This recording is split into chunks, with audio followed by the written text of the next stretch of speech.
সুনামগঞ্জে প্রতিবছর ধানের উৎপাদন বাড়লেও প্রান্তিক পর্যায়ের কৃষকদের ভাগ্য বদল হচ্ছে না, কারণ প্রতি বছর বন্যায় নষ্ট হচ্ছে ফসল, যার কোনো টেকসই সমাধান পাচ্ছেন না চাষিরা। সুনামগঞ্জ থেকে বিস্তারিত জানিয়েছেন লিপসন আহমেদ।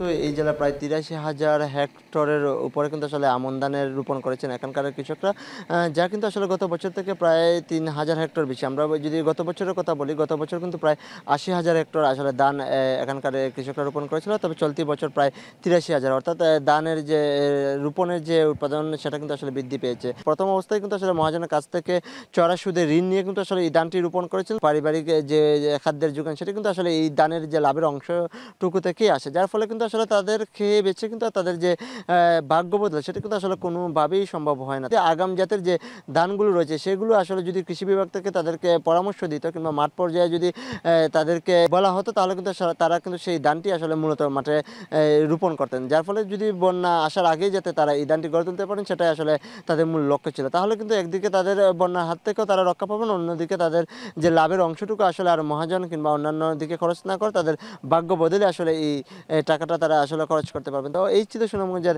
ধান উৎপাদনের সর্বশেষ।